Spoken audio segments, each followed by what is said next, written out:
Tonight's episode is brought to you by Tagged and Bagged. They specialize in pre-taxidermy packaging for waterfowl. Their mission is to provide hunters with the highest quality packaging products to ensure preservation of a hunter's prized trophy. Tagged and Bagged products are made with the best materials and are designed to withstand the toughest hunting conditions. Check them out at taggedandbagged.net.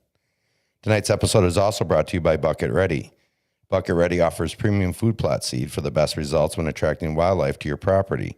Knowing what deer prefer, when they prefer it, and putting the best seed together for deer and your special hunting spot is what Bucket Ready Performance Food Plot Seed Mixtures is all about. Check them out today at bucketready.com. And now on to the show. Get on it. Welcome, everybody, back to another episode of the Midwest Racks and Rods Outdoor Show. This might look a little familiar. In fact, Nick's wearing the same exact shirt as you wore, too. Same. So, perfect. Absolutely. So a lot of this is going to look familiar to some of you that tuned in last time. We apologize. We did figure out actually after the show and that what the issue was. I was kind of racking my brain. I could not figure out what it was. But anyways, we got to figure it out.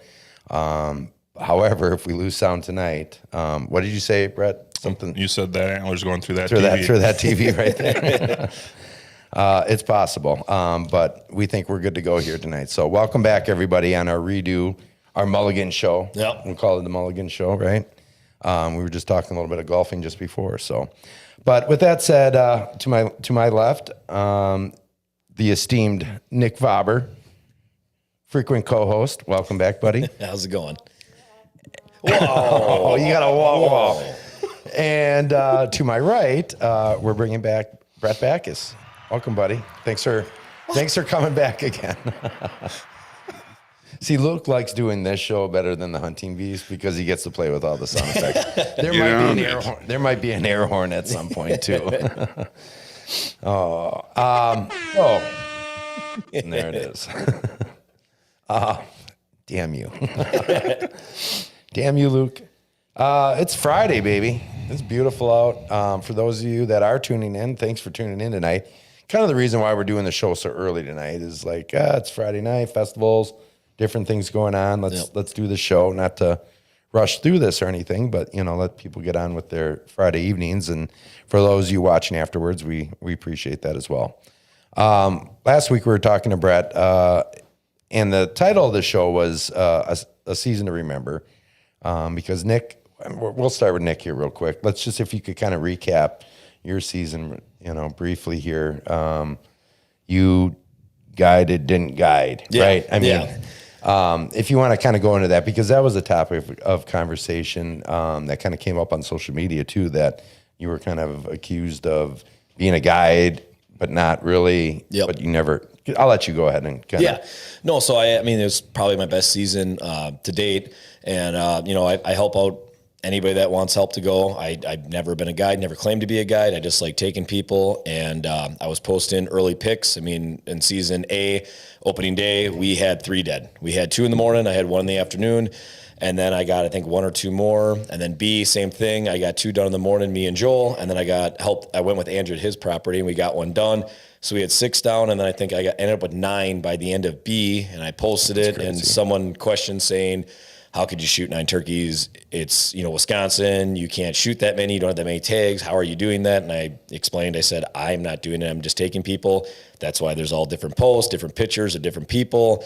Then I got accused that I'm bringing people with me, and I'm shooting it for them. And most of my friends and family that know me, I like turkey hunting. I don't like them that much. I mean, I go and I do it, but if I shot 9 birds, I would be bored with it. I just have more fun watching people shoot. Right. Seeing other people be successful. Yeah. So I did get a call, and, they were checking in. DNR was just asking, hey, what's going on? We heard this, we have to check in, blah, blah. I said, you can come to my house. You can check my freezers. I'm taking people out. And I said, I'm like, hopefully they all have their tags. I'm going off what they say. I'm not going to check in. I'm not a guide. Not my job to check if you have your tag. If you say you got a tag and you want to go, you're not carrying a weapon. We're going to go. Yeah. So, and I'm not carrying a weapon. Yeah. So we only had 1 gun every single time they went, besides when me and Joel went for B. We both had tags. We both had guns. Sure. So that happened there. And then, I kept going on. And I've got a guide buddy, muskie guide, Brian Klein. I went with him. He shot, he went over. I think he did his, the Grand Slam in 1 year. I can't remember exactly what that's called, but he got every bird you can get in 1 year. And in Wisconsin, I think he had like 19 some tags. So before he came to me, he already had like 7 or 8 done here. And that was D or E, whatever it was. I think it was D. D. And, I took him out, and then I had another person questioning that. How does that guy shoot that many birds? I've seen his posts. I follow him. He shot how many birds? How is this happening? And I'm like, and I'm not familiar with buying multiple takes because I don't do that. He goes to different zones, all the zones in Wisconsin, and someone was questioning him, and I asked Brian, I said, hey, I got this person kind of asking and hating on it.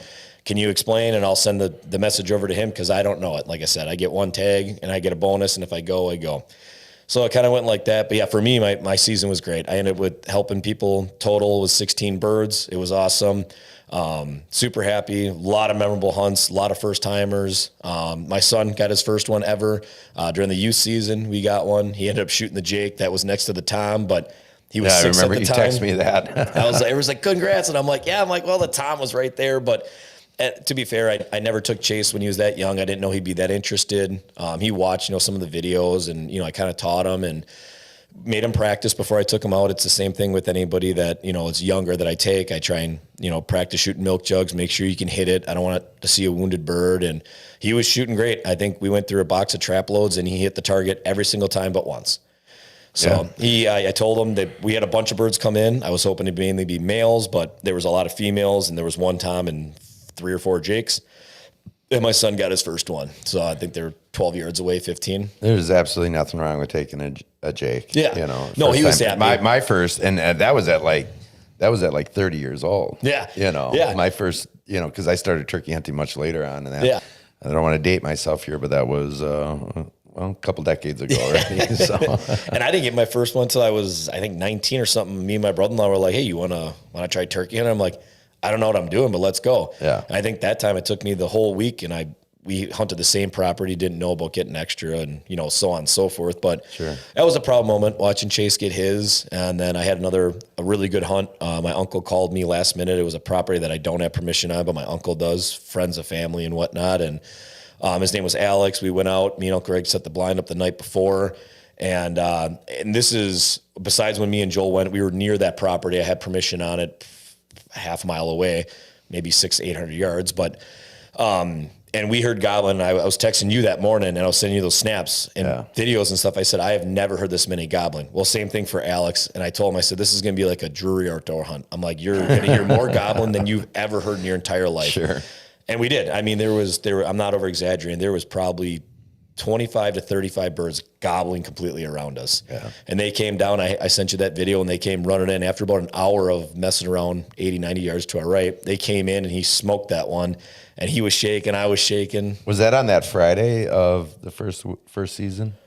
I thought it was, no, that was like C, I believe. Oh, that was C. I think it was C. Yeah. Sure. So that was an awesome hunt. It was really, really cool. And he had a blast. I did the fan and stuff for him, and he was super happy. So that was probably my favorite hunt besides my son's hunt of the year. The other ones were, kind of buddies and friends that, did it before. So it was what it was. And, then I went with Brett. He had a couple clients that came down and, had a couple close encounters, but it just didn't work out. And, they came from Minnesota, and they didn't have much time. And just like years past, the last 3 years, I've helped Brett out. I don't take any money for it. Brett calls me, and I've got a lot of spots. And I said, sure, I'll come help. Let's go.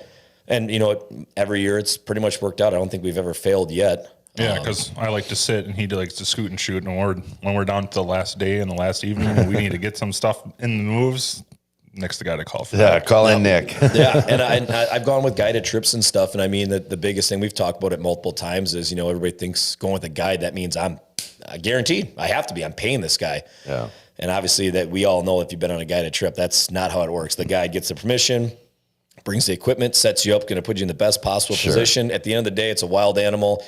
You're not in a fenced-in area. It's gonna, whatever happens. So. Right.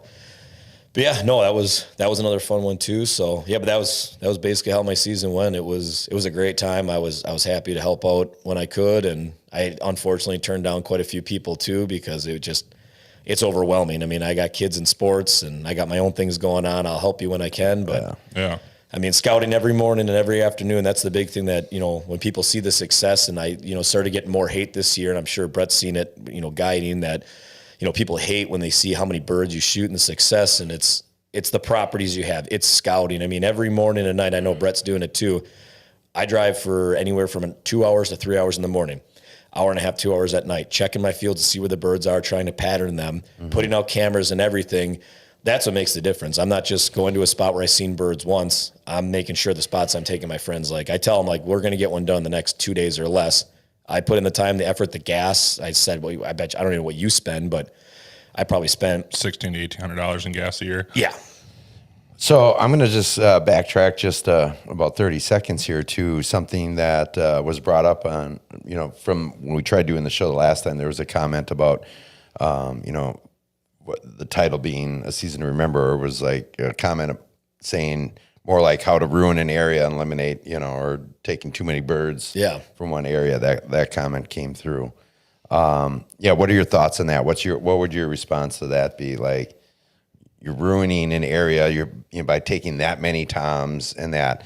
But like you were just saying, you're traveling around, you're hitting, you're not just working one property or 30 properties. One square mile area or something like that. 30 plus properties. But from both of you, and we'll get into your stuff too, but I'd like to hear what your thoughts are on both of that. So we'll start with you, Nick. Yeah. No, I mean, I get it. I mean, it's just like deer hunting. I mean, if you have one property that you're hunting and you blow everything off it, next year you're going to be hurting. You better hope that, they have, babies and they have jakes, and then the next year they get toms. But that's the management part. Like I told Brett, I watched some of my spots and I had, anywhere from 4 to 10 toms, and they spread out. Early season, I had a field, and I showed Brett the video. Did I have 60 birds in that field, if not more? And there was like 8 to 9 toms. Well, as the season approached closer, they started breaking out and going to neighboring properties, and they started branching out. So the thing is, I've shot spots where I'm like, I told Brett this year, I'm like, I cleaned this spot out. There was 3 toms. They're not there.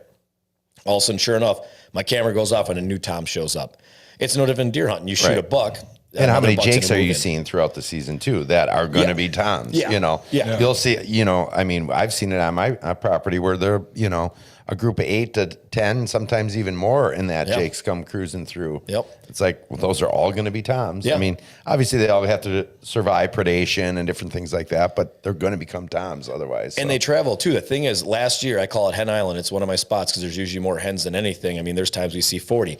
Last year I think I had 18 jakes out there, and this year I had 7, 8 toms. So where'd they go? They travel. The thing is, they're all going to move around. It's just like deer. They're not locked in. This isn't their home where they have to live. They can go across the road to the neighbor's property and they'll live there. Right. Same thing as, turkeys, everybody thinks that they're on that farm, they're on that land. They only roost in this spot. Yeah, they only roost here. They only stay on this 10, 20, 80 acre land. Yeah. No, they don't. You don't see them crossing the roads. You don't see them flying and moving around. I saw some the other day flying across the highway and flew 400 or 500 yards to another property. Yeah. They're going to move, pressure people, everything. It's, to an extent, yes, you can overhunt a spot and you can kill it out. But that's, as a hunter and a management, it's your job to know, I don't want to blow up a spot. I want to see more, and, let it grow. Let the hens get bred and everything else. So it's management, but it comes down to the person. It's no different than fishing or deer hunting. If you're going to, destroy a spot, you're going to destroy a spot. But if you have multiple spots and you spread it out, you're never going to destroy those spots. That's the benefit of and like you said, the birds are always going to move around. Brett, what are your thoughts on that? Yeah, on that same comment, do you? No, same thing. I've got about 20 to 24 different properties I cycle through a year. I don't like to take more than 3-4 birds off a property, even though I have zero feeling that I'm going to overhunt the property, just because, I took 9 birds off one property last year and there's still 6 of them there every single day. Yep. 400 acre property, 2 different flocks. In the wintertime, fall time, we'll see 80 to 100 birds. Looks like a flock of geese out in the field. It's all turkeys. So, and we think it's geese, like, oh, let's go goose. Oh, wait, it's turkeys. Yeah, but like the same thing, like he said too, like turkeys travel miles. Like I have a property that has a very distinct smoky face hen on it, and I've seen her 1.5 miles away from where I hunt. Sure. Because she's traveling with the flock. If the farmer spreads manure on that field, if that's the freshly cut field, if that's out of the wind, they're up in the pine trees on the neighboring property. They just travel. They move. Yep. What are your guys' thoughts on a hen to tom or hen to jake ratio? Because that's the thing with deer hunting, right? Mm-hmm. We talk about that all the time. Yep. About buck to doe ratios on properties and trying to control that, especially if you're a big rut hunter and things. And in the springtime, basically, right, that's the rut. Yeah. For turkey hunting. What and obviously we can fall hunt, and that's the time you can kill hens. I'm curious what your guys' thoughts are on that in terms of, that hen to that male to female ratio. Like, how much does that affect I think that almost affects the period more than anything. I feel like when you have more hens on a property, they're looking harder. So that's like one of your better properties for the future. And then like in the earlier seasons or periods. And then when you're getting the late period, you want to go to the properties that are completely, every hen out there is bred. So when you start calling, they're locking onto you and they're coming from 400, 500, 600 yards away. Yep. Yeah, because all the breeding's done on that property, and as soon as you're the new hen of the property or the block, they come running. Yeah, sure. Yeah, and I mean, how many times have you seen that when you're calling and you have that hen that's calling back? That boss hen. And I mean, that's how I got Mike on his this season, and that every call she made, I mimicked it. Exactly. Mm-hmm. And if anything, I ramped it up a little bit, and then she would ramp up. That's what I was gonna say. I was trying to overcall them. And we were just tucked under a white pine in that first morning out, and I'm calling, and she walked within 8 feet right in front of us. Mm-hmm. And then the toms came just a little bit. She ever going to strut too? She didn't strut. Oh, but I had 3 different hens do that this year. Yeah, we've seen it, right? Oh yeah. But she didn't, but she was like I'm like, man, I don't know how we're not going to get busted right here, but we didn't, and she kind of kept in that same area because she knew where those. I mean, they know. Yeah. They can zero in. Yeah. On that little spot. Isn't it like a half a mile or a mile they can target you if you call 2 times? Isn't that 20 crazy? Feet, within 20 feet. And they don't have you think about deer and they got these big, huge ears, big earlobes to collect all the sound, and they can rotate them like almost 360 degrees. Mm-hmm. And that, and you're looking at a little pencil hole, not even inside, and they can. It's fascinating, honestly, it really is, but. Yeah, she came in, and then she brought the toms in with her, and then that's when Mike was able to. And then I was hoping that I'd get a shot on one of those other 2 right there. Yeah. But they were all sketched out, and he dumped this thing. A lot of times, when you get the flop, they come in. They're gonna, beat them up. They're gonna come beat them up, and that this bird hit the ground like a sack of potatoes, put its wing up slowly once, and just. And that was it. I was like, damn it, you shot it too good. You killed it too good. You did too good of a job killing it. But yeah, that's interesting. So let's get into Brad here a little bit, because you are actually guiding. Yep. And that you have your guiding license. Yep, and 4 years now. And we talked about that a little bit on that previous show there. So I don't know if we need to necessarily rehash all that. But if anybody in the comments is, feel free. Brett can answer that. But in terms of like how you got your start into guiding, tell us a little bit about that and briefly.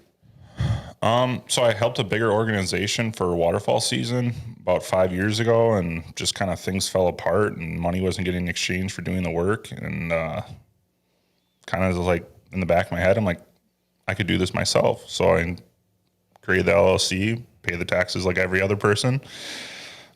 Started that year, and I was thinking mostly just duck and goose hunting for waterfall. And I'm like, I could do spring turkey here too. I mean, I already help out a dozen friends every single year. Sure. So I started spring turkey and ended up doing 31 birds with 26 clients and 5 buddies that first year, and had really good success, and kind of just word of mouth started spreading, and post on a couple of Facebook pages just for Wisconsin turkey hunting and all that too. And now 4 years later, I'm 112 for 115. So wow, that's a lot of that. And you said you how many different properties are you kind of about? I'd say like I have 24? about 18 to 20 ones that I get every year, and then depending if some flood out or whatever else too, I'll try to get a couple others. Yeah. Just on like permissions and stuff? I'll run friends off those, because you obviously have to inform the landowners that you're guiding on their property. You can't just do that behind the scenes. Sure, that makes sense.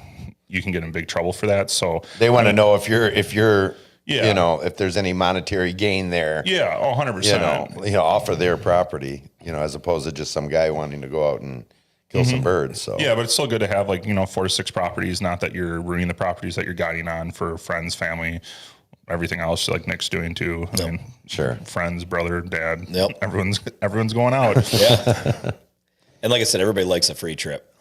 Like for me, it's like everybody likes a free trip. Like, I mean, a lot of people have different jobs and they don't have the time and stuff and they don't have the energy, and it's hard. Like I said, like when people see the success, and that's the one thing I said about social media, it drives me nuts, is like when you get as much hate as you get for being successful, it's like, you don't know what I do. You don't see me driving every single day. You don't see how hard I try to get someone done. Like when I'm scouting, I'm driving, and I tell someone to take you, I'm saying I'm going to take you because I hate failing, and I'm going to take you because you're going to get it. Now, if you miss or whatever else, okay, well, there was your chance. But that's the biggest thing that always drives me nuts, is when people are like, oh, it must be nice. And I'm like, yeah, they started scouting. They started scouting the Tuesday before season started. Yeah, right. And like, I saw birds in this field, so I'm going to get it done in this field. I've been scouting a month before the season even opened. I've been knocking on doors and getting permission before it even starts, because the later you get, someone else is going to ask. And I've had a lot of farmers that said that, well, I got like 4 or 5 buddies that are coming for, A or B or this or that. And now I change myself. Now I go a month ahead and I start driving around, checking in and saying, hey, do I need to write myself down, or am I good to go whenever? And obviously most of the time before I go, unless it's a farmer I knew for 20 years, I text them like, hey, I'm going to come out tomorrow. Am I good to go? And like some of the farmers like, yeah, I told you that. I'm like, I'm just making sure, like I want to cover my butt. Like I just want you to know I'm out here. Because I've had some that say that, and then I'm like, hey, are you out there right now? I'm like, yeah. Oh, okay, you didn't say anything. I'm like, you just told me that you didn't care. And he's like, oh, I don't care. He's like, I just want to make sure it was your truck and stuff. So and that's such a value to have the farmer's information in your phone. It is. It's a big thing to get their name, get their number if you're going to get permission, and write it down and everything. And let them know before you're coming out there.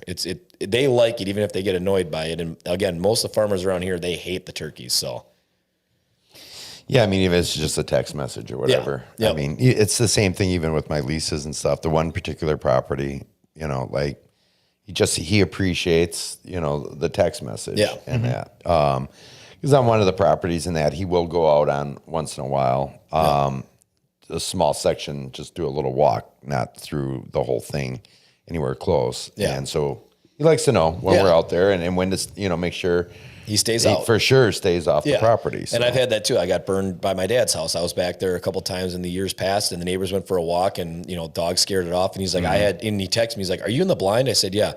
I'm so sorry, man. If I would have known you were back there, I wouldn't have done that. I'm like, that's my bad. I just didn't think you're going to walk the dog today. I didn't know. So, and it's the dog, cut the grass, put up a new fence. Yeah. There's a lot of different things for sure. Right. I mean, that's, especially like for me, where my lease is, I'm driving a good hour and a half away. Sometimes I'll go up in the morning and I'm driving back that same day. That does, 3 hours is 3 hours, and 3 hours of driving is how much in gas and that. Yeah. You don't want your hunt ruined, and that's your time, because now it was just a big way. I mean, time out in nature, and that we can all say that, right? It's never a waste of time. No bullshit. It can still be a waste of time when you have family and stuff, and there's other things, that you're sacrificing time with to be out in the field. So yeah, you definitely, it's best to be on the safe side with that stuff for sure. And I think obviously the landowners are going to appreciate that. They do. They definitely do. And at the end of the day, whether you're leasing it or you just have permission, it's their land still. You know? So, and me, like I said, I drop off beer. I bring cheese curds. I bring venison. Yeah, I do the venison stuff. Everything. I mean, I do a lot of farm work too. I mean, throwing hay, milking cows. I've done all that for the farmers, and that's why it's like you're the only guy that's ever offered that. And I was always like stunned for years. Like no one's ever asked. I've had people hunt out here. They've never offered one thing up, and I'm like, really? And then it gets to the point where they kick everybody else off. Right. And I don't ask them to do it. Yeah. They're just like, you know what? No one else does anything for me. Why should I let them when you do so much for me? It's better for you if I don't have them out here. I'm like, well, yeah, technically, yes. Well, good. Then I'm just going to do that then. Yeah. And then I can have the whole property myself. I don't have to worry about anybody being out there. I just go and do my thing. Yeah. And it's the best thing because then the issues on the property disappear because there's not someone else driving through the field. You wouldn't believe the amount of crap that we see come through. Guys driving in fields after a rainstorm, driving through a freshly planted field, ripping it up to go bring a turkey back because they wanted to drive and get it instead of walking 300 yards. Are you kidding me? That's serious. Paper plates, plastic forks, beer cans, soda cans, shotgun shells, quick trip wrappers, shotgun shells. I mean, wads you want to clean up when you can find them in the field as much as possible. Yeah, it's plastic and it's not going to biodegrade anytime soon. But when all your shells are sitting right where you are, it's like, pick them up. Yeah. No kidding. I mean, right. I mean, it's like even during gun season with a rifle, I'm always like trying to find my, that one empty shell that's laying there, and you don't always find it, but eventually you do. It's like someday you come back through and like, oh, there it is. Yep. That was from 3 years ago. You wouldn't believe too. I mean, I don't know how much you've seen it, but I've talked to many people and they're like, oh, well, I'm not letting anybody hunt out here, but thanks for asking. And a couple times I asked them, like, I got to ask, why do you say thanks for asking? Like, well, because people just come out here and hunt. I'm like, what do you mean? Oh, we got people that just walk out here and they start hunting. And then I walk up to them and say, what are you doing out here? Well, I know the landowner. My dad's friends with them. You do? Yeah. What's his name? And they say some random name. And he's like, I'm the landowner and I don't know who you are. Oh, well, my buddy's buddy said that I could come out here and hunt. And it was like 10 years ago. It was like 10 years. And that's the thing too. My buddy's uncle. Yeah. It's always the uncle. It's people lying and trespassing. I've caught people on certain properties. It's also people that their dad, they grew up hunting that land and they just think that their grandfather did. And there's a lot of people too, they don't check in every year. They check in every 5 or 6 or whenever they see them. No, you check in every single year. I got Keith and I've got a couple other properties like Jay and them that I check in every single year. And they'd say like, you don't have to check in every year. I'm like, no, I do. In case something changed, in case you sold the land, in case your family says, I want to start hunting, it's the right thing to do. Yeah. Check in every year. If you can go out there and hunt it for a week straight, you mean to tell me you don't got an hour to stop in and check in and talk? Right. You're being lazy. Exactly. And inconsiderate to the landowner that pays taxes and owns it. Yeah. And you got to treat land with the utmost respect because it is a dying resource. Like we're losing another 600 acres locally this year. Yep. Yeah. And they're not making any more of it. No, they're not. Nope. No. Yeah. It's, I mean, there's been some legislation that, because the DNR has been like selling off land here and there and that, you know, like crazy. And some of that has, at least certain areas or whatever I know, has stopped, at least for the time being. But, you know, I was talking with Dan Infault and that, like some of the public land around him, they were dealing with some of that stuff. And then he would literally talk to like the DNR officers and stuff. And they'd be like, well, you know, not telling the general public really, you know, that this is actually They don't happening. want to because the public would be upset. People, they even walk dogs and stuff. The public land is meant for everybody, not just hunters. Yeah. That public land is meant, I see people in the Jackson Marsh jogging, running their dogs, walking around. That's their park to get away from people. And you're going to take that away and sell it. You guys make enough money off of us the way it is. Stop taking away what we can't get. Farmers are selling enough. Public land ain't making more. Look, I mean, look what Port Washington just did. Yeah. And that for that 2,000 acre data center. Yep. And that, you know, they're just selling off all this property, all this land and that. Now, I don't know exactly what all these properties are, you know, how much of these acres is public or, you know, whatever it is. But I'm like, 2,000 acres, you know how big that is? In Wisconsin, that's huge. It's not like out west. 2,000 acres out west is like 40 acres here. And so, not just in Wisconsin, but southeast Wisconsin. Yeah. Yeah, there's like, not much left. I mean, I've got... That's crazy. It turns into strip malls, storage lockers, corporations. Houses, apartments. But for it's for like a data center. Yeah. You know, like for servers and stuff. I mean, just look how many acres of land we just lost for solar panel farms. Yeah. Exactly. Then you drive like through Brownsville and that you area. Hear about that farm in Nebraska that was over 1,000 acres. It's less than 2 years old. They had a big hailstorm come through there. They're not even rebuilding it up. They're ripping it all down, leaving all the posts in the ground. Yep. Nuts. That's crazy. Just crazy.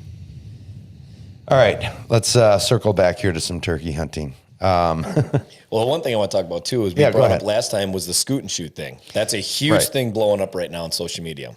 Okay. So you had mentioned just a little while ago on that you typically like to sit with your clients. Right? Correct. You know, blind hunt. Yep. Oh, I don't really set up blinds. Not really blinds. Loungers. Yep. Just because I'd have to have about 40, 50 blinds. And I feel like as soon as you shoot a bird and there's a couple other birds that are in the midst of you shooting that bird, then they kind of become blind shy. So, or if they move 100 yards away and they start coming out over here now instead of where you have the blind. Yeah. And I've seen properties that people put the blind up the day or two before, and those turkeys will change their course 200-300 yards and avoid that blind. Like, sure. I mean, I've had it. I'm really big into brushing in the blind. Like I am too. To the point of like overkill.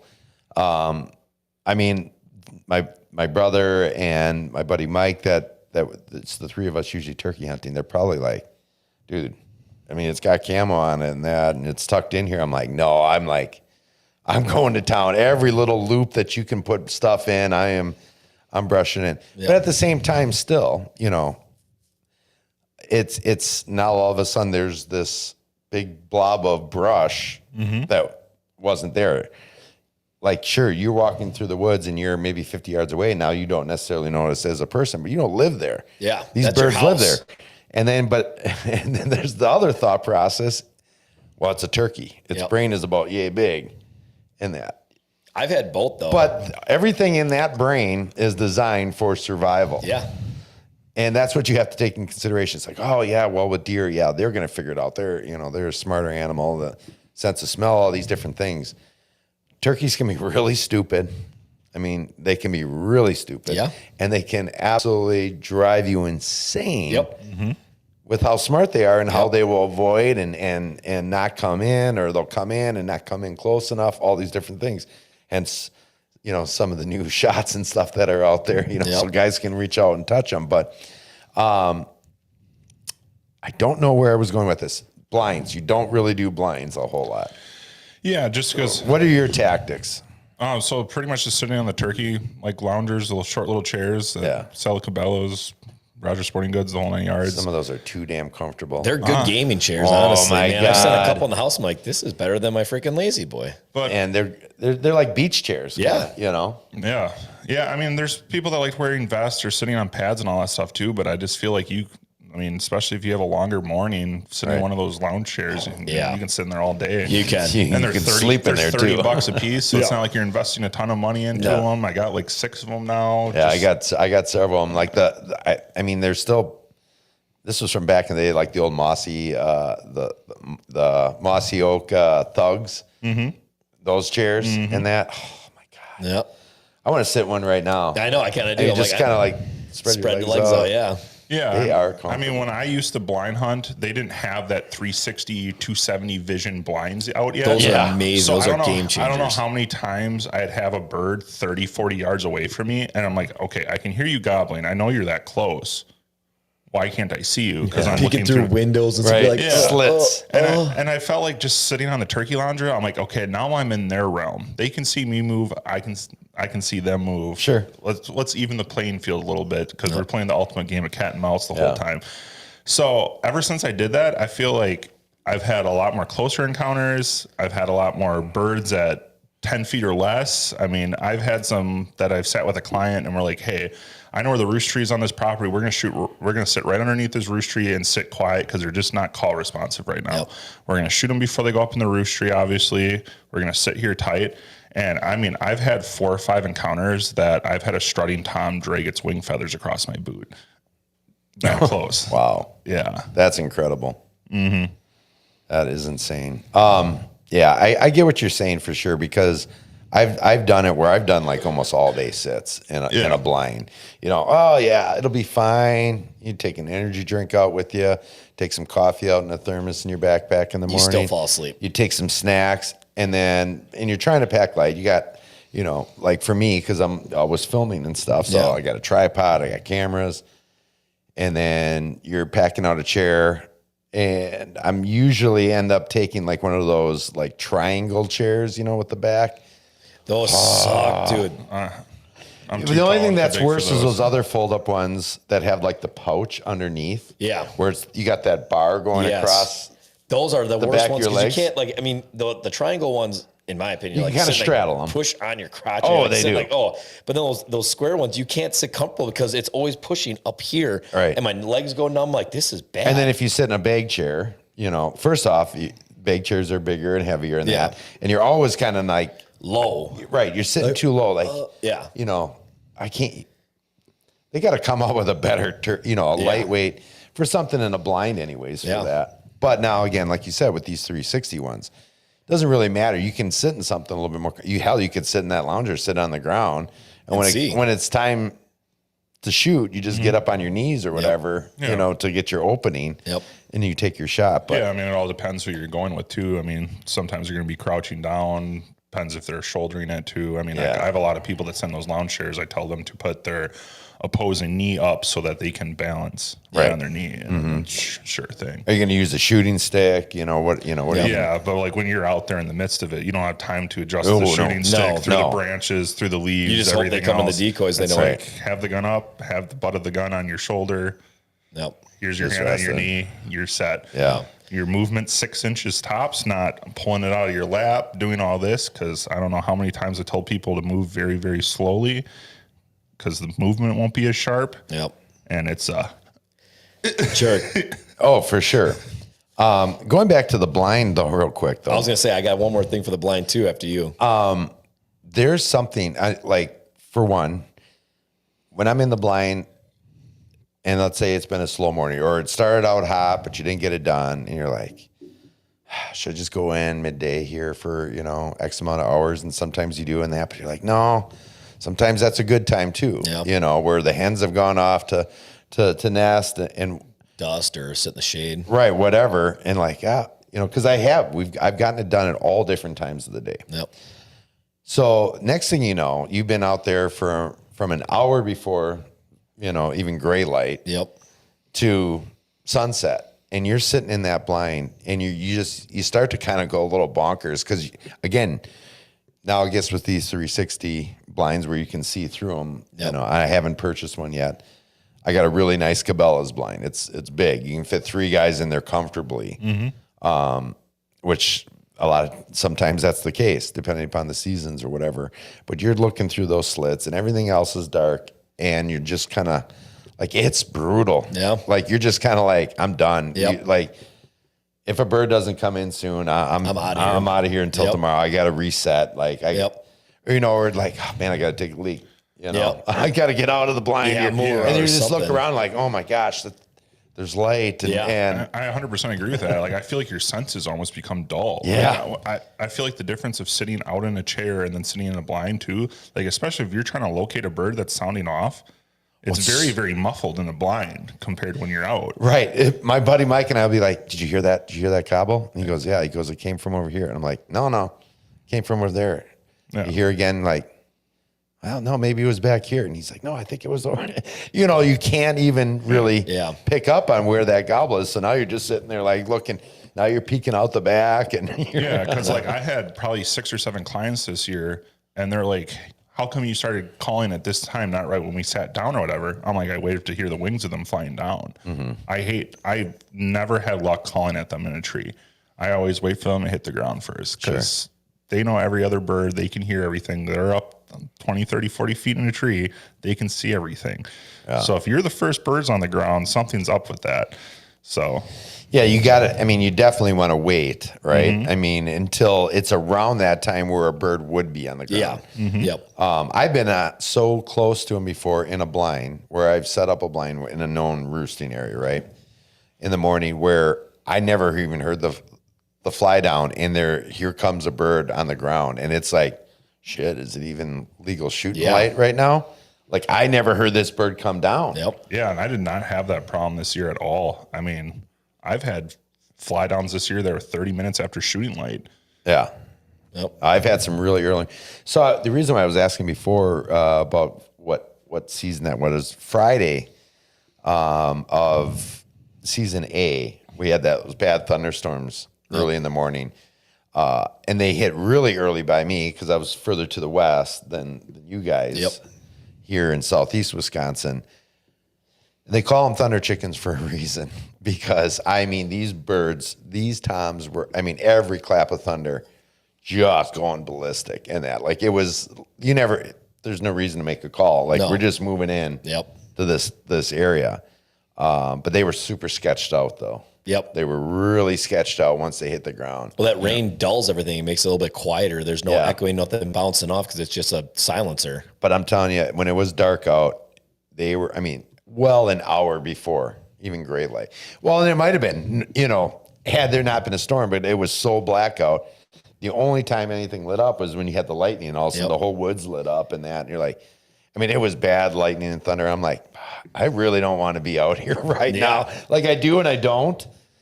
I will hunt in pouring rain, deer hunting and that. I don't care. When there's lightning and that, I'm not really interested anymore. I don't know. I've seen one too many YouTube videos of a whole soccer team getting wiped out. Yeah, exactly. I don't know. I don't know. And then you get high winds, and you're like, man, I got A tree gonna fall on me? right. There's like that's a widowmaker. That's a widowmaker. Yep. That's a widowmaker. You're just like, no bird is worth it for one. No. and No deer's worth it. and no deer really either. No. Well, there's some maybe, but I don't think so. I haven't got that one yet. No. But all right, so not so much blind hunting, more kind of sitting. Now, I know he's a big scoot and shoot guy. Mm-hmm. Do you do any of that yourself, or you just call in Nick for the reinforcements on that one? I do it about once or twice, but I just don't have all the scoot and shoot decoys. I have one, so it's like I can try to hide someone behind me, and then if I start seeing like they're separating from me while we're crawling across the field and all that, I'm like, hey Nick, you got a half dozen of them now. I do. I made a couple too. Yeah. So, how did you make them? So what I do is the same thing you do, tan out the fan, dry it out and everything. So I've done, since I started doing the scoot and shoot, when it came out and I was working at Cabela's, they called it reaping then too. Right. So you get the fan done, and I've done a couple different ones. So I did everything from cutting a foam decoy in half is what all my decoys are. I take a cheap, any store you go to, cut it right in half by the hole there, cut it off. And then I have that, and I kind of open it up. And then what I did before that was I kind of siliconed it to the fan.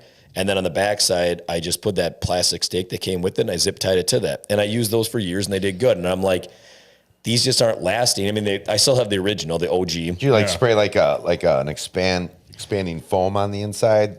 Nope. To keep it.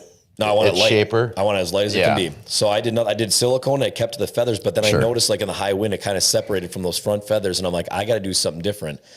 So I was looking around, and I actually found at Fleet Farm they had this like where you put your office chair on a little plastic roller, and I did that this year. So I took this plastic clear roller, like the plastic on the ground, it's flexible, and I cut 2 chunks about yay big. And I cut those off, and what I started doing now, and this is the best decoy I've ever made, and I gave a couple to my uncle and some buddies that didn't want the fan, they wanted to scoot and shoot.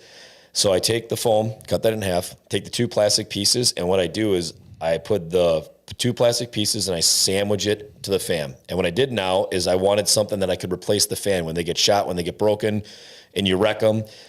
You had to throw the whole decoy away before. Now I put bolts, 4 bolts, 1, 2, 3, 4, top and bottom. Squeeze them together, bolt it tight.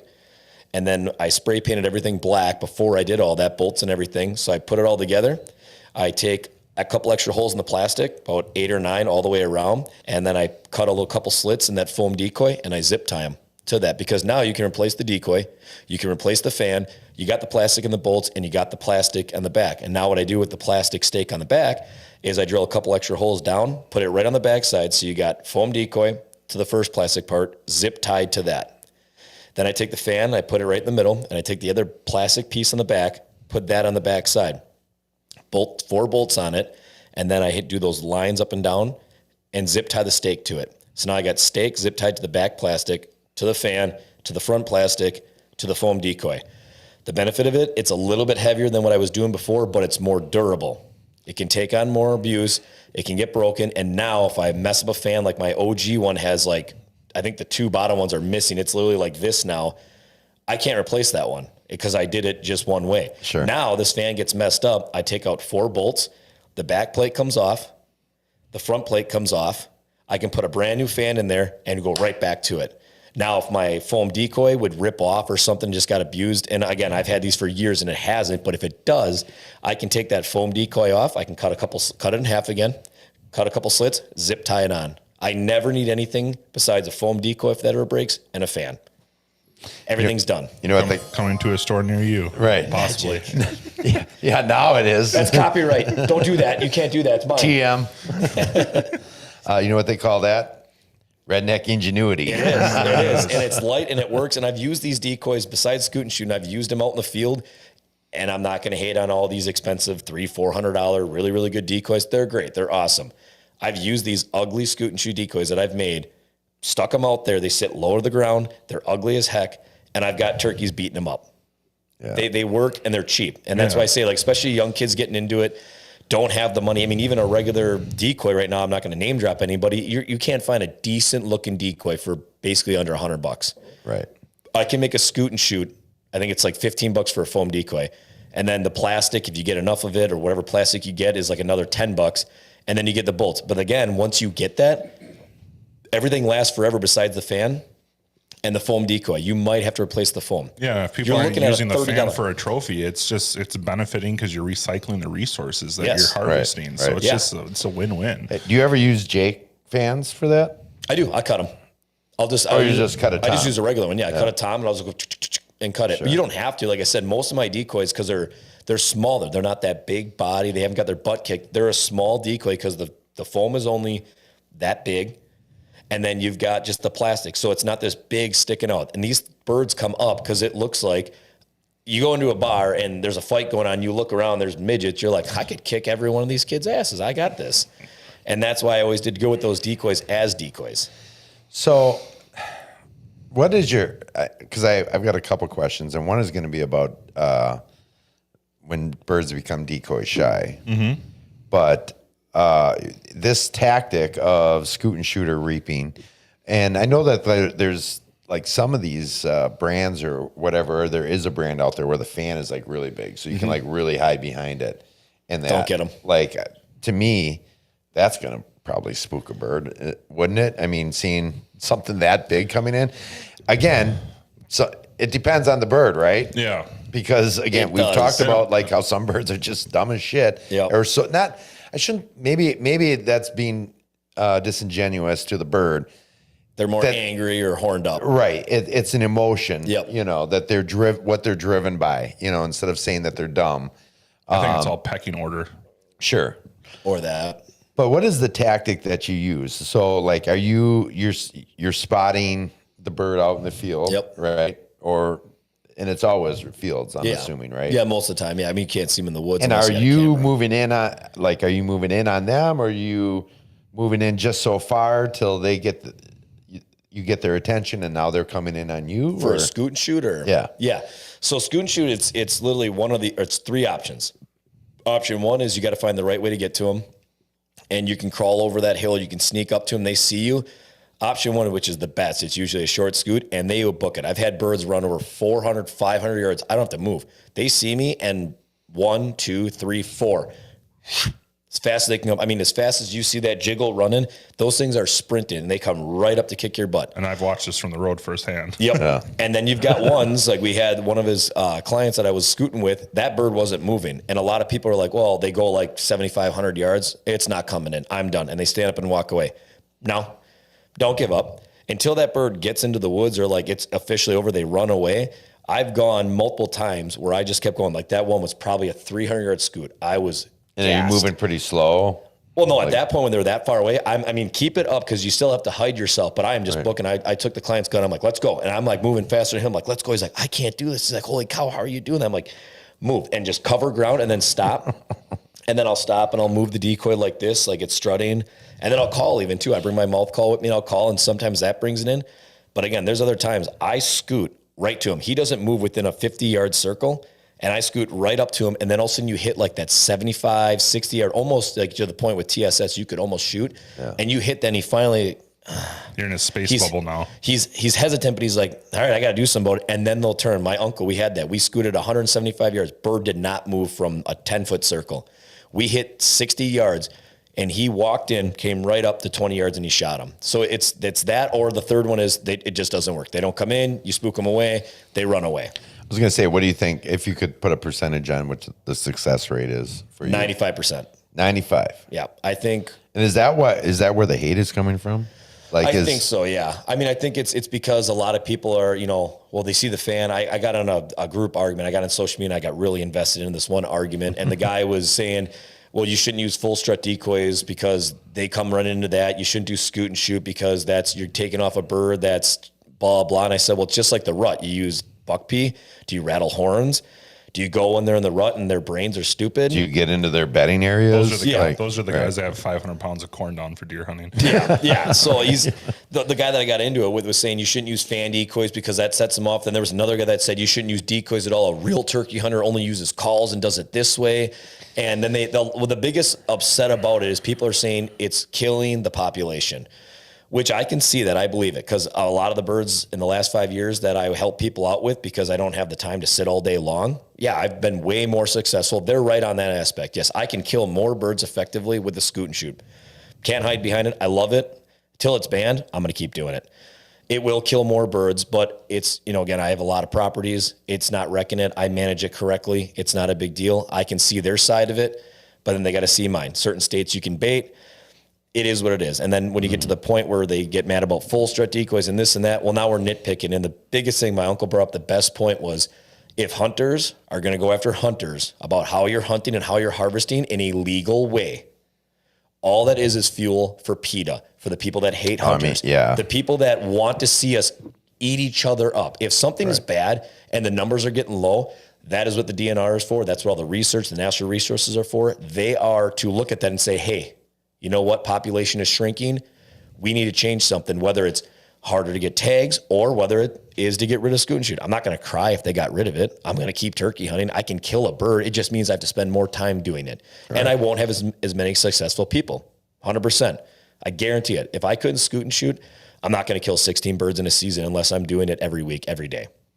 Okay. It's not going to happen. So I agree with them on it. Again, you manage correctly. DNRs should look at the numbers. If they see something happening and they want to ban it, then ban it. I'm not against it. I'm not also for it. I don't want to see it banned because it helps me and people that I take. But if they ban it, I'm not going to go, whoa, woe is me, I can't kill a turkey. I'll kill it the way I killed it for the first 10 years I did it. Right. Yeah, that's true. I mean, I think it's the same thing in deer hunting too. There's guys that consider themselves purists or whatever, but yet they're using a compound bow that has, almost 85% lead off on it. Like, get the hell out of here with that. Like, just like at the end of the day, yes, can technology, can tactics, and certain things that we do. I mean, even the use of trail cameras in turkey hunting is an advantage. Absolutely. Like you can. Oh yeah, just like the cell cams that came out 4 or 5 years ago. Boy, did that get a lot of hate. Oh yeah. Yeah. I mean, yes, at a certain point. I mean, we've got built-in rangefinders on our sights, on our bows now. Yeah. Where you're not having to separately range find. Yep. It's on your bow. At a certain point, right? Does it get to be too much? Sure. Certainly can be, right? And who decides that? Who makes that? That's not our decision as hunters. If it's legal to do it, then do it legally. I mean, it's no different when they complain about baiting. Baiting's bad. You're a lazy hunter, blah, blah. Yet there's people that have 500 acres in Buffalo County and they've got 100-acre food plots and everything else. They're 20, 30, 40-acre food plots. And they're like, well, I'm doing it this way. It's a food plot. It's not baiting. It's baiting. You're building a food plot that wouldn't have been there otherwise to help you succeed at killing a deer.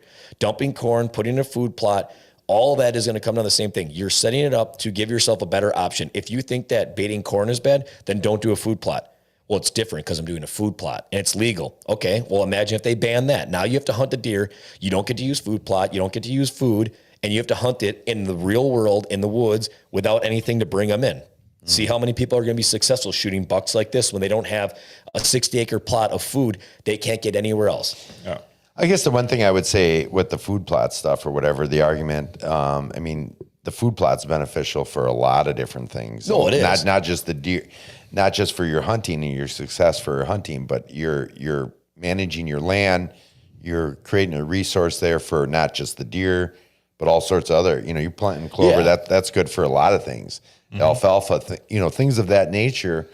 That's benefiting the turkeys. Yeah, lots of the wildlife and improving your property, as opposed to dumping a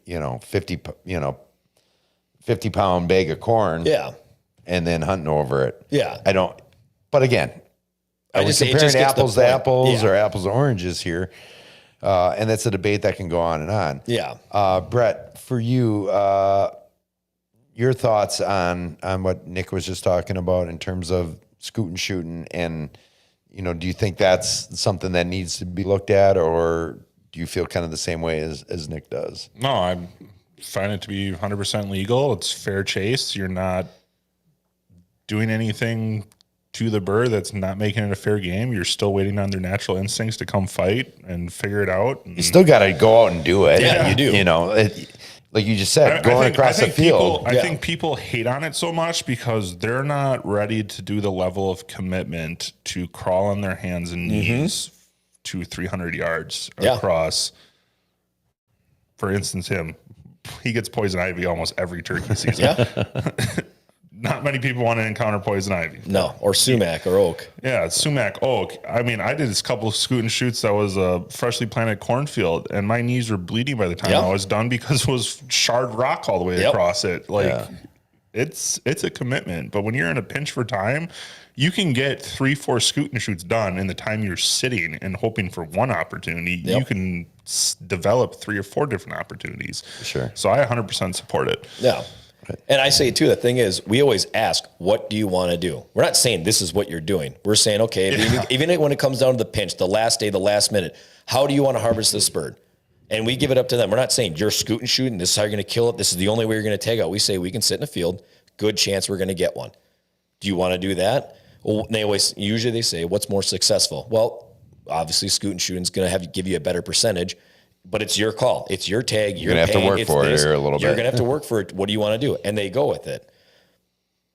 Yeah. We're not forcing them to do this. I mean, we're saying it's your hunt. It's your money. You tell me what you want, and that's what we're going to do.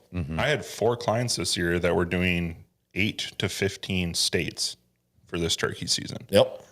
And they're like, hey, I have a day and a half, and I got to move on to the next state. Okay, we're going to sit in the morning. We're going to sit at the night, see if we have time to sit during the day or if you got to go take a nap or whatever, especially after you just got done driving 6 hours here or whatever else. Sure. Time it comes to that second morning, I'm sitting somewhere on a different property. But when it's like, hey, he has to leave at noon, it's scoot and shoot time. Yeah. And they're for it. Like, they didn't come that way to pay the money. They didn't drive all that way to, like, not go home with a bird. And they're like, yeah, I can do that for 2-3 hours. Anyone can do it for 2-3 hours. You don't even need that most of the time. Yeah. I mean, it's a very, again, the people that complain about it, I'm against it because I like it, but I can see their point. It's very effective. I think this year only 2 times it didn't work that I didn't get done. The one time the guy did shoot, but I had one other time we scooted up and it was getting down at the end of the night and they ended up going to bed. It's super successful. It's 100%. If I had to take a bet, if I had to try and shoot 5 birds before anybody else sitting, I'll guarantee I could get 5 birds done in 3 days scooting shooting. And I highly doubt you could do that if you only sat and shot one at a time. Because obviously scoot, we have 3 or 4 come up. I'm saying 1 sit, 1 bird. I guarantee I'll shoot more scoot and shooting. I did 5 scoot and shoots this year and I got 3 birds out of it. Yeah. Wow. And my decoy is much bigger than yours, so it takes a certain bird to come after it. My decoy is bigger than your decoy. We're going to get into that. Hey, I got to have a bigger decoy to hide me. With that said, you know what? We're going to take a quick brief intermission and hear from 2 of our other sponsors and partners here. So stick with us. We'll be back in 5.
What is an eponym?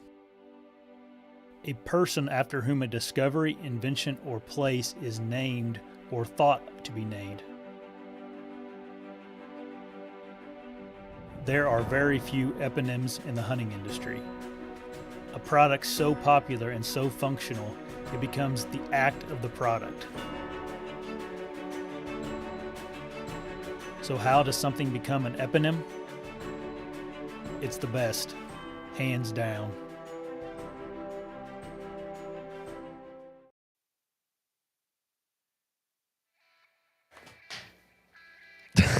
Luke's coming back with the music. Welcome back, everybody. Thanks for sticking with us during our brief intermission there. It's Friday, so it's not a thirsty Thursday. It's what's Friday? Sociable Friday, whatever. Well, it's been a week. It's the ducked up Friday. This is my third show doing this week here, and I'm like, yeah. So we're partaking a little bit here. We're kicking back here and talking a little bit of turkey hunting. I know we're kind of past the season here a little bit now, but we're kind of just recapping and going over some of the big topics. One of which is right before we took our break was reaping or scoot and shoot, as you prefer to call it. The question I was going to bring up, and I mean, I think it's kind of an obvious one. What are your thoughts on doing that sort of thing on public land? I mean, is that just faux pas? Like, not a good idea? I've heard way too many horror stories of people just setting up decoys 50, 60 yards away from each other behind the grass wall or the tree thicket because it's so thick. I mean, we're right next to the Jackson Marsh. You got the Kettle Moraine just to the north of us, too. Mm-hmm. Yeah, on public, there's no way I'd recommend scoot and shooting. People get shot with regular decoys, I've heard. People get shot holding Pepsi cans. Yeah, I mean, so. Right, it's... So like I said, I think it was kind of an obvious answer there or whatever, but have you guys ever encountered, I mean, you guys are mostly doing private. Yep. Have you ever been on public land and seen anybody doing this? No. I mean, if they do it, I strongly suggest, I don't recommend it. If you're doing it, you don't know who's sitting over on the side that doesn't have decoys that's calling. And it sounds so dumb. You don't see a guy standing behind a decoy. I mean, anybody should see it, but people get obsessed and they see it and they think, oh my gosh, and they go up and they shoot. I wouldn't recommend it in public. I mean, even private, for that matter, depending on how many guys have permission out there, it's another thing. Unless it's out in the middle of the field, out where no one could shoot you, it's a risk. Again, you think it sounds so dumb. How could you not see it? Because you watch it from the road and we're scooting, and we have people beeping when we're doing it off the road, but people don't see that. People just get so involved. Even if you're on a private property and you see another truck parked in the ditch on that property, you don't know where he is fully. I don't care if you see a blind out there. He could be like, oh, this blind's not working for me. He's in the woods. A tree, yeah. Or he's setting a ditch line. I mean, we got ditch lines with creeks where people just lay down. I've done it myself. Yeah. Where I know they walk past us every single day. We don't even use a decoy because every day for 4 days straight, they walked 20 yards away. We'll sit down in this creek ditch and we'll wait. Nope, here they come walking on the lane. And we'll sneak up and we'll wait. We'll sit there. They walk right past 20 yards and we shoot them. Again, it sounds so dumb. You don't think it would happen till it happens. It ain't worth the risk. I would never do public like that, or even private. Like I said, if I see a truck out there, I'm like, I don't even want to be on the property if there's someone else out there. I don't want to, mess it up. So, but yeah, scooting, shooting, you really need to know what you're doing. You need to know the property. I recommend doing it on private. That's the way I would go with it. Yeah. I mean, I think even like just decoys in general, right? I mean, it could be problematic. Are you crying? You getting worked up about this? Yeah, I don't know. Something's going on with my throat here, but pour the second one a little stiff. Where's the sound for that one? Something going on my throat.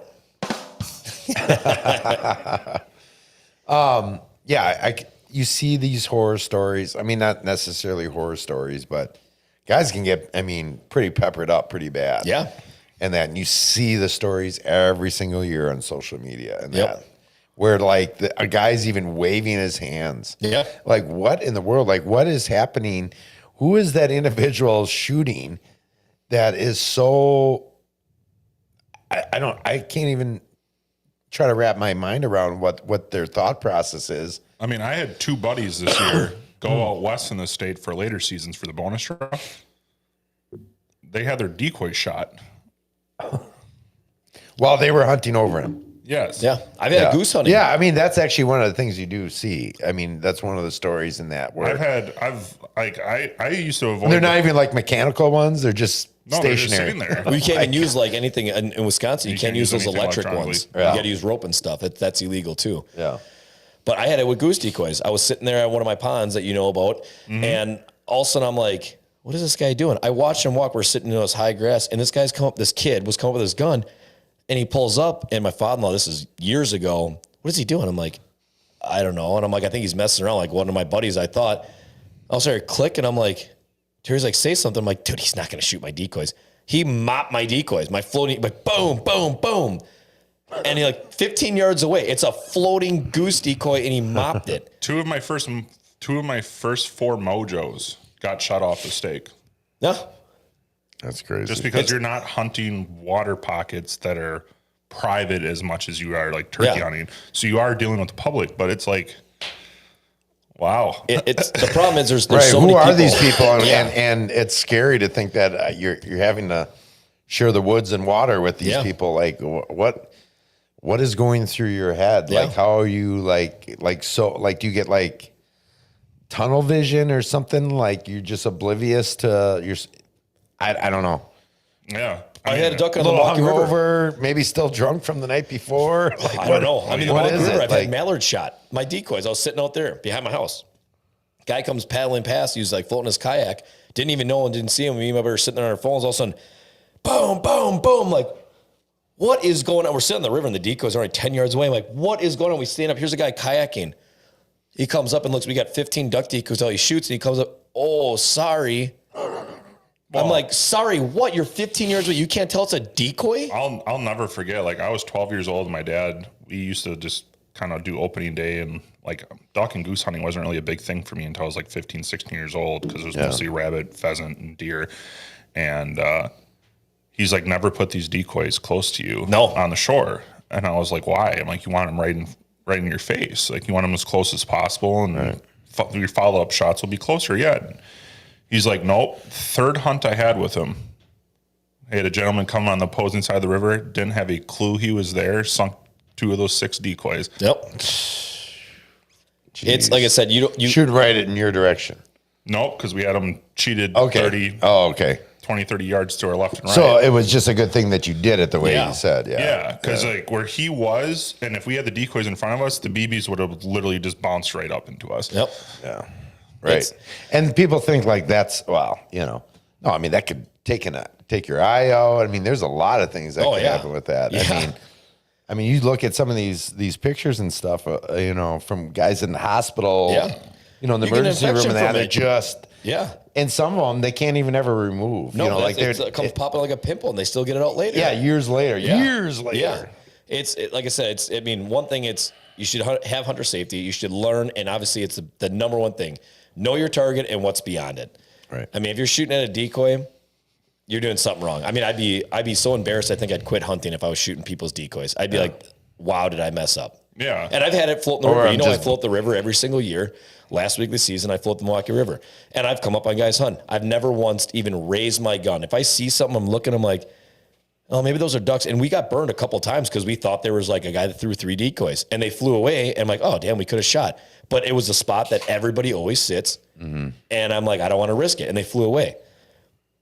I'd rather lose 1 duck than shoot someone's decoys or shoot at them at a decoy and think, oh my God, imagine if I would have done that. Yeah, I mean, especially if you're like rolling on the current and all that stuff too. As soon as you have that thought in your mind that something's not quite right with this scenario, don't try to make it right. No, if you're walking within 20 don't yards try to of a convince duck, yourself. Yeah. You got 30 ducks in the river and you're walking up and they don't move and you're at 10 yards and you raise your gun and click and you don't see a head go up or anything move.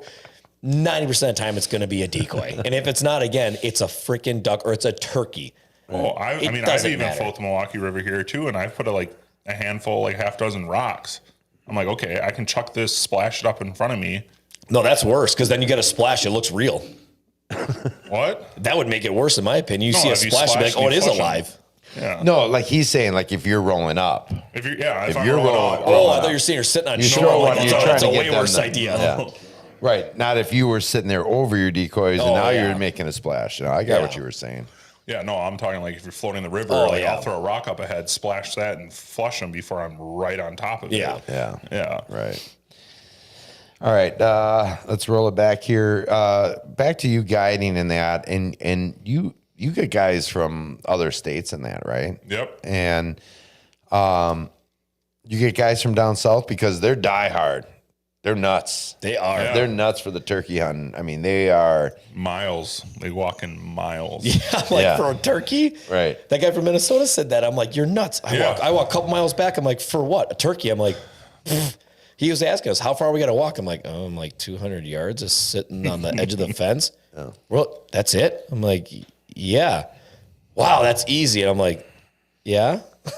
How does that translate? You know, like how many guys would you say, guys, gals, turkey hunters from down south that have you had up here? I think I've had 9 different states besides Wisconsin now, and about 30 something people. Well, 30. And most of them from down south, or at least south of us? No, I'd say a good 12, 15 of them are from like Illinois, Minnesota, but then like the other 15 to 18 of them have been Florida, Alabama, Louisiana, Texas, Tennessee. I know those. Mostly Tennessee, so, Josh, right? Yeah. How are those guys? I mean, are those hunters? I keep saying guys. Gals, I know you guys are turkey hunters too. I mean, they show up and like everything on them is like they got the vest, they got the decoys, even though I've told them like 6 times, like, hey, like all the equipment's getting supported. And like they got like the long range, like we're ready to walk 10-mile hiking boots. Yep. And I was like, you can drop a lot of this stuff you have on. I have the seats that are a little bit more comfortable than sitting on a vest, in my opinion.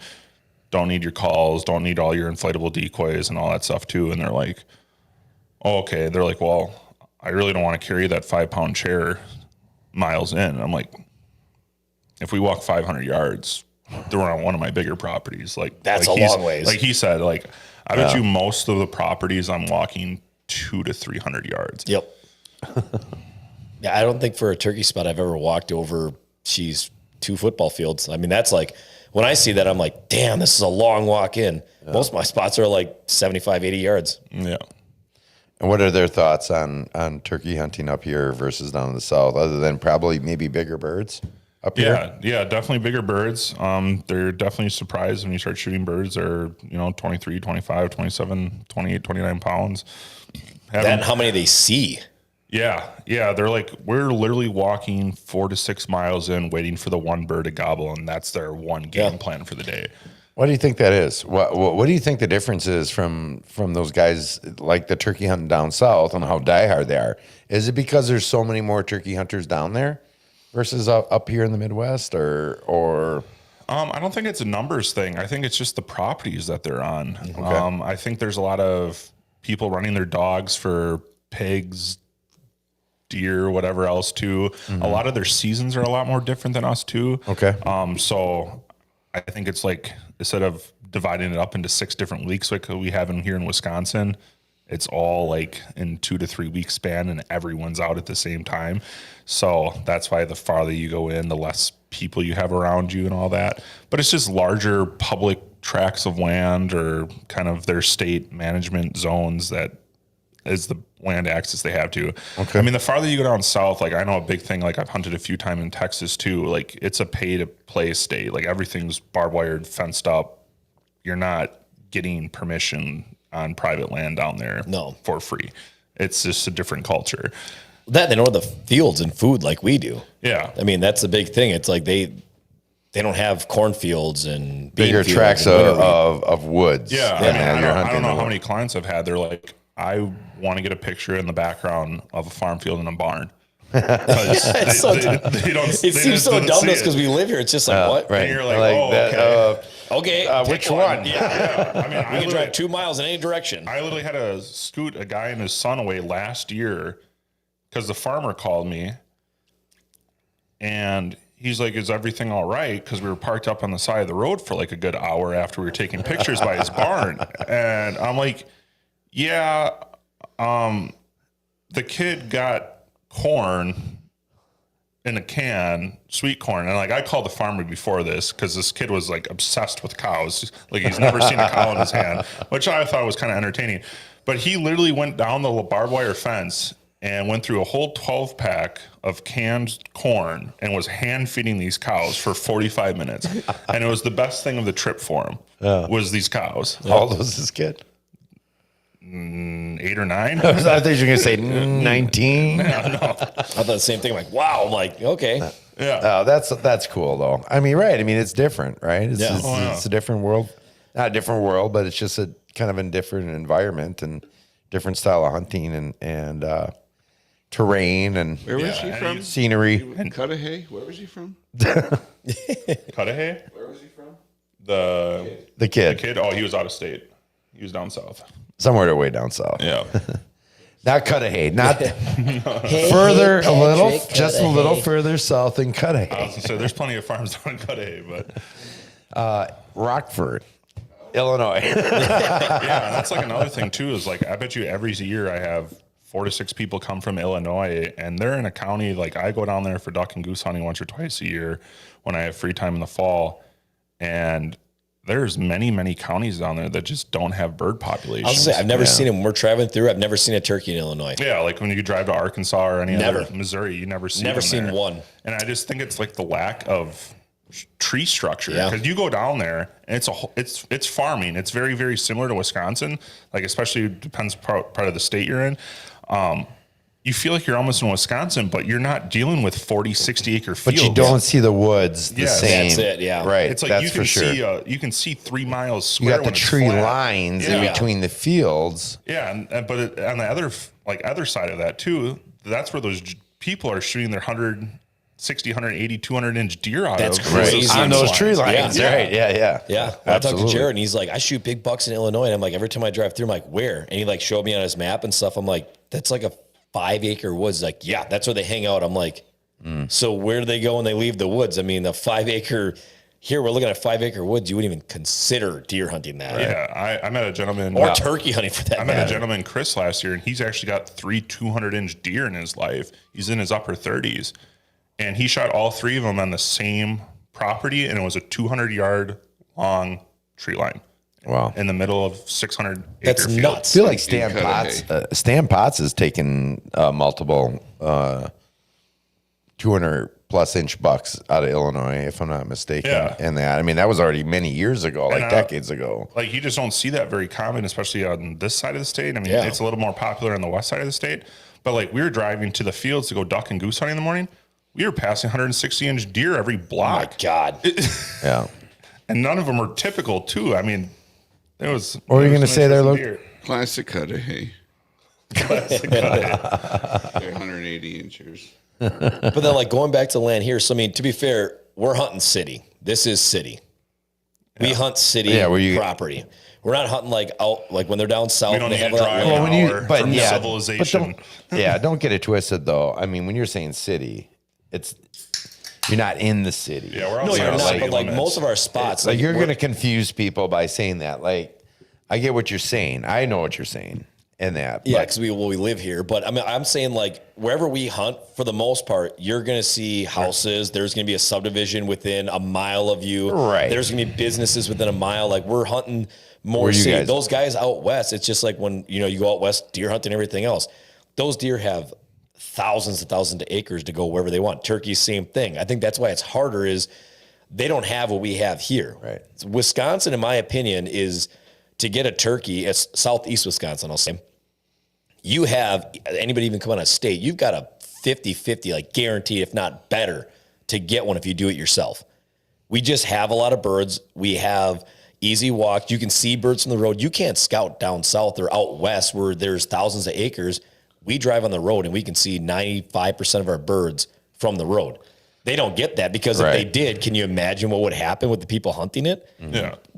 I mean, speaking of actual city birds, literally yesterday I saw a post here locally in our town here, and that like eight big paintbrush toms crossing Park Avenue going into Regner Park. Oh, you yeah. know, like, Oh, yeah. and those are the birds that like chase you down and Yeah. like mess They with you. won't- you've seen in Milwaukee. My wife won't even walk around there. She's like, no, those damn Oh, turkeys. yeah. I They'll got buddies that attack work you. construction down in Milwaukee. Yeah, they come And run they'll up, they come beating up on They'll be them. on lunch break and they'll be sitting there beating on the side of the truck, and they're like, Yeah.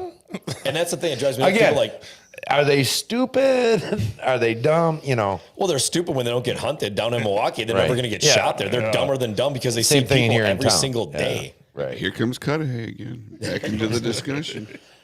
We got some comments. No, just you guys, just Milwaukee Cudahy turkeys. I saw 4 times last night at the country club.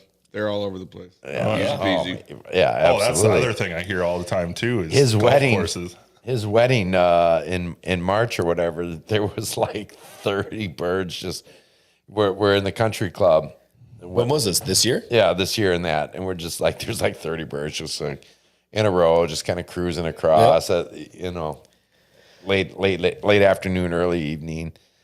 It's like they're all over the place around They are. here. I mean, gun hunting by me, I kept sending you videos. I had a bunch of toms come walking through every single morning, 8, 9 toms. And then when it came down to the spring now, I had 3 or 4. yeah.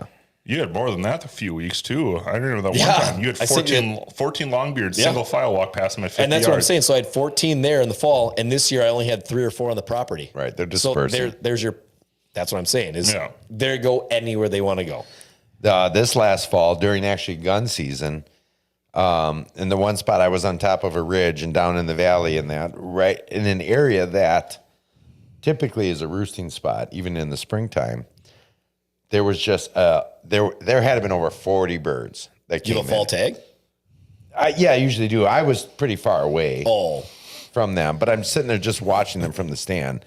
There had been at least I'm texting my buddy Mike. I'm like, you can't even believe this. I'm like, I thought there Bull was hunting? deer. No, it was during okay. gun season. I'm like, there are so many freaking turkeys, and they won't stop coming. yeah. It was like an ant, like an anthill. Yeah. What you got there, Luke? The Wisconsin turkey population, 350,000 just in Wisconsin. Every single all 72 counties, there's turkey in all 72 counties. 350,000 overall, just in the state of Wisconsin. I mean that's a good number. Now compare that to how many white-tailed deer there are, though. I mean, Yeah. 7. But that's the thing too, like not to get off topic, but the scoot and shoot thing, certain states you can shoot turkeys with a rifle. You can't in Wisconsin. No. But that's what I was asking, like, was it bow, was it gun? Because then some Right. people would be like, well, why don't you just shoot it then? If you're gun deer hunting, just shoot with the rifle. Well, we can't do that here. No. So that's the other thing, like in my opinion, and same as people thinking scoot and shooting, I would never shoot a turkey with a rifle. That'd be boring as hell. Oh my gosh, that would be so easy. Easy. It'd be 100%. Right. If you don't shoot with a rifle, you really, really suck Yeah. at hunting. What you got, Luke? White-tailed deer, 1.45 million. All right. Really? So, yeah. In Wisconsin? Oh yeah. Yeah. I just feel like our was numbers gonna every say, year I- keep going down. The number that are killed each year is going down because Yeah. of lack of hunters and license sales and stuff. I mean, that's going down for sure.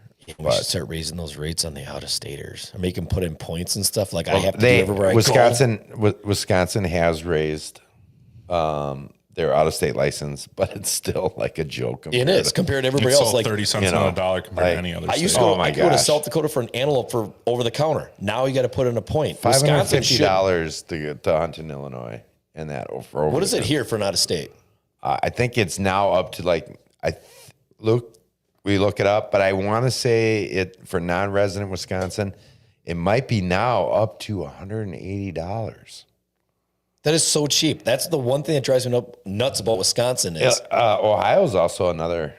Like you want to go out of state, Ohio's a really good state to I hunt. got 4 points there. Fishing, small gun No, I deer, said Ohio. Oh, Ohio. Okay. Sorry. thinking $295 No, for that's for the sportsmen. yeah, and then juniors 36. Just a regular tag, over the over-the-counter. counter Whitetail. non-resident whitetail deer license. 7. Come back. Okay. You'll work on that. But still, last to come time I here was for down in every Ohio, it was season like for $300. It was $165 in Southeast Ohio. It was like $165 in Missouri. Like that's okay. Here we go. $200 Oh, it's up to $200 for gun deer. That's still cheap, though. I mean, think about it. Right. That's. I mean, what's an out-of-state turkey? Did they ever tell you? if I could go, $65 for the first, and then they can buy as many as they want for $15 a piece after that. That's crap. It should be in Wisconsin. If you want to hunt here, you either pay more money or it should be point system. Wisconsin needs to get on the point system like every other state because or it should be comparable. And they you know. they can buy 9 tags at a time. But it is $3 for the application. oh, jeez. You know, in Colorado, Boom, that's where we're sticking it to them. When I put points in every year for Colorado, I have to buy a small game, which I think is like $100. Every year, I just want to put points in. Yeah. Wisconsin, I think, should change it. It should be, if everybody's getting so worried about these turkeys and scooting shooting, how about out-of-staters? You start paying more. And everybody wants to get mad about it. When I go to your state, I got to put more in. Well, again, when you're going to other states, I think Minnesota. What is Minnesota's non-resident, Luke? For if turkey you or looked at? deer? Just for deer. I mean, for turkey, I don't know what Wisconsin's non-resident is. That wasn't a deer. $200. Still, $65 for a turkey here. They could be charging $185 Minnesota. So That's they've pretty actually cheap. gone Okay. up a little bit too. Then. That's still pretty cheap, though, too. It is. It is. And that's what I'm saying. That's why our state gets filled with all the out-of-staters compared to everybody else. And I know Colorado and everybody has elk and everything else, but I mean, antelope, when I talk to other people when I'm out there, they call them rats. They're everywhere. And I'm like, to me, that's like turkey here, but I still paid for my over-the-counter bow tag. I think it was like 200 some, 225, 290 for an antelope. They call rats. They're everywhere. Yeah. I pay that for basically when you shoot those things. I mean, even a good, like what Joel shot, that buck, it's like a 1.5, maybe a 2-year-old doe. That's the size of them. A mature buck. Antelope. Yeah. Speed goat. Speed goat. All right. We're going to wrap this up here though. But Brett, if somebody's interested in reaching out to you, if they're, they watch the show, No more. and they would like to reach out and maybe sign up to Look on. have you guide for them? Yeah. How can they reach you? They can look me up on Facebook. That's pretty much the big thing, or just kind of look up Boggs, Wisconsin, BOGSWI. BOGS. Yep. Back Outdoors Guide Service. Okay. All right. And that's on Facebook and where else? Just pretty much Facebook. Just Facebook. Okay. One more time. Boggs, Wisconsin. Boggs, Wisconsin. Yep. Back Brett Outdoors Guide Backus. Service. Or Brett on Facebook, Backus. Brett Backus. Or Brett Backus. How do Okay. you spell your last name? Because I spell it wrong. BACKHAUS. They had it right on here. Oh, Yeah. okay. Yeah. I've had it right. There's a little bit different way to spell it. There's several different ways to spell Backus. I feel like I know. Yeah. He's wrong on my phone. And I've been friends with him for like 15 years. So, Oh, I have a lot of people that forget the HA. It's just back and us. yep, that's Right. what I do. Yep, that's his.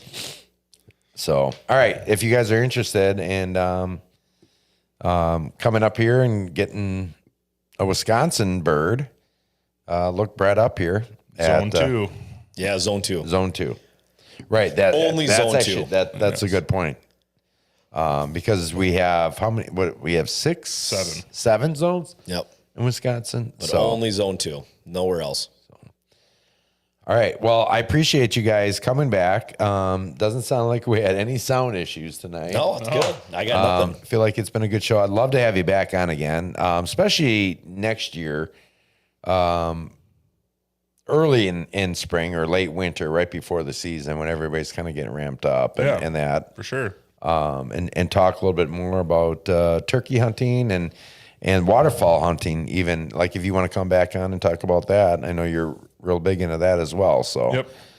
love to talk to you about that. We'll put the duck up on the thing. And, it's seasonal around Yeah, here. no, that's fine. Yeah, because as soon as 4th of July clears out, I'll be starting to book for that too here for Okay. the fall. And then book early, though. That's the thing, is because everybody thinks if you want to shout out that, like, as far Yep, as your same. waterfall. Yep, same thing. Boggs, Wisconsin. Run anywhere from 4 to 6 people a day. If people reach out to me in advance, I can accommodate bigger groups. Like I've had groups of 8 to 10 for like bachelor parties come up from different states too. Nice. Yep. And we've Shot plenty of geese and ducks for them too. I mean, Cool. It all depends on the year. We definitely have a longer goose season up here, but a lot of times they're not having as much Canadian geese way down south. So they come up here, they're just excited. We'll fill in a couple mallards in between too and have a good time with it. Oh, very good. And Awesome. looking at diver hunts too. Yep. I got plenty of contacts for diver hunts too. Just kind of Okay. fill out the day. Old squaw, bluebill, redheads. Nice. What was that one? Someone has a question. Is Cudahy Zone 2? I don't even know. Yeah, it is. I think it probably is. Oh yeah. It goes all the way down to the state of Illinois. Yeah. There you go. It's Cudahy Zone too. All right. With that said, we want to thank you guys for tuning in to another episode of the Midwest Racks and Rods Outdoor Show. Thanks for Nick and Brett coming in and having some drinks and talking turkey hunting. And we look forward to having you guys back on real soon. So until next time, guys, always outdoors.